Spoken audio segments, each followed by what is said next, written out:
يا لطيفا بالعباد. Bismillahirrahmanirrahim. Assalamualaikum warahmatullahi wabarakatuh. Sahabat cari berkah guru, semoga kita semua selalu dalam lindungan Allah Subhanahu wa ta'ala. Amin amin ya rabbal alamin. Kali ini kita akan membacakan kisah Abu Yazid Al-Bustami radhiyallahu anhu, seorang sufi yang kaya imajinasi. Nama Imam Abu Yazid Al-Bustami radhiyallahu anhu sudah tidak asing lagi bagi umat Islam. Dia adalah seorang tokoh sufi yang banyak pengikutnya, sebagaimana Syekh Abdul Qadir Al-Jailani radhiyallahu anhu. Banyak tokoh sufi sesudahnya mengutip berbagai pendapat Abu Yazid untuk dituangkan ke dalam ajaran maupun kitab. Berbagai bacaan wajib di pesantren. Yang pertama, kelahirannya. Nama aslinya adalah Abu Yazid Taifur. Dilahirkan pada tahun 200 Hijriah atau 814 Masehi di Bustam, wilayah Iran bagian timur. Ayahnya bernama Isa bin Syurusan. Ia adalah pemuka masyarakat Bustam. Sedangkan ibunya adalah seorang wanita yang sangat perhatian terhadap ilmu agama. Kehidupan Abu Yazid yang punya kelebihan itu diawali sejak ia berada dalam kandungan sang ibu. Itu terbukti setiap ibunya hendak menyantap makanan yang masih diragukan kehalalannya. Si bayi yang di dalam rahim selalu berontak dan tidak mau berhenti sebelum sang ibu memuntahkan makanan tersebut dari mulutnya. Abu Yazid dikaruniai otak yang cemerlang. Ia mampu menjawab pertanyaan ibunya dengan cepat dan tepat. Hal itu terbukti pada suatu hari sang ibu bertanya, "Apa yang terbaik bagi seorang manusia di atas jalan ini?" kata sang ibu. Abu Yazid menjawab, "Kebahagiaan yang merupakan bakat sejak lahir." Lalu ibu bertanya, "Jika kebahagiaan seperti itu tidak ada?" Abu Yazid menjawab, "Sebuah tubuh yang sehat dan kuat." Lalu sang ibu bertanya kembali, "Jika tidak memiliki tubuh yang sehat dan kuat?" Abu Yazid menjawab, "Pendengaran yang tajam." Ibunya kembali bertanya, "Jika tidak memiliki pendengaran yang tajam?" Abu Yazid menjawab, "Hati yang mengetahui." Ibu Yazid bertanya kembali, "Jika tidak memiliki hati yang mengetahui?" Abu Yazid menjawab, "Mata yang melihat."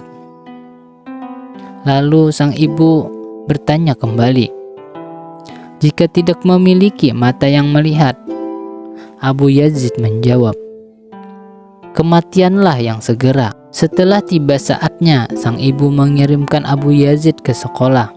Pendidikannya diawali dengan mempelajari ilmu fikih, mazhab Hanafi yang berkembang di wilayah itu. Kemudian Abu Yazid mempelajari Al-Quran, sehingga tidaklah heran jika dalam usia yang masih belia ia telah hafal Al-Quran dengan baik. Pada suatu hari, gurunya menerangkan arti dari sebuah ayat dari surah Al-Luqman yang artinya, "Berterima kasihlah kepadaku dan kepada kedua orang tuamu." Ayat tersebut membuat hati Abu Yazid bergetar. Ia segera berkata kepada gurunya, "Izinkanlah aku untuk pulang. Ada yang hendak kusampaikan kepada ibuku." Setelah mendapat izin dari sang guru, Abu Yazid langsung menemui ibunya di rumah. Wanita itu sangat terkejut ketika melihat anaknya pulang, dan ia pun segera bertanya, "Taifur, kenapa pulang secepat ini? Apakah kau mendapat hadiah atau suatu kejadian yang istimewa?"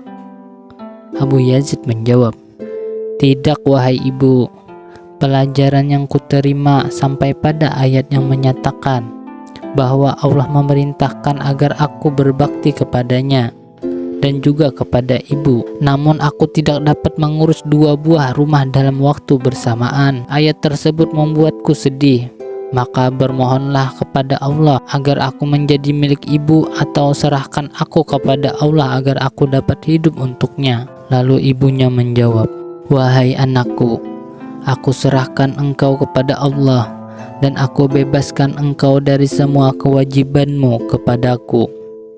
Pergilah dan jadilah seorang hamba Allah." Abu Yazid menjawab, "Kewajiban yang semula ku anggap ringan merupakan kewajiban yang paling utama, yaitu kewajiban untuk berbakti kepada ibu. Di dalam berbakti itulah aku telah memperoleh segala sesuatu yang aku butuhkan, yaitu sesuatu yang dapat difahami melalui tindakan, disiplin, serta pengabdian kepada Allah. Adapun kejadiannya pada suatu malam, pada saat ibu meminta air, maka segera aku ambilkan. Ternyata di dalam tempayan tidak ada air. Begitu juga di dalam kendi, sehingga terpaksa aku harus pergi ke sungai untuk mengambil air ke dalam kendi. Namun ketika aku pulang, ternyata ibu sudah tidur. Malam itu udara terasa dingin, dan Abu Yazid tetap merangkul kendi tersebut. Ketika sang ibu terjaga dengan segera meminum air dalam kendi itu. Selanjutnya ia memberkati putranya. Namun di luar dugaan, tangan Abu Yazid tiba-tiba terasa kaku. "Kenapa kau pegang kendi itu?" Abu Yazid menjawab, "Aku takut ibu terjaga hingga aku sendiri jadi terlena." Lalu ibunya berkata kembali, "Biarkan pintu itu setengah terbuka." Sepanjang malam Abu Yazid menjaga pintu rumahnya agar tetap dalam keadaan setengah terbuka. Hingga fajar menjelang. Begitulah yang sering dilakukan oleh Abu Yazid dalam berbakti kepada orang tuanya. Ya latifan bil ibad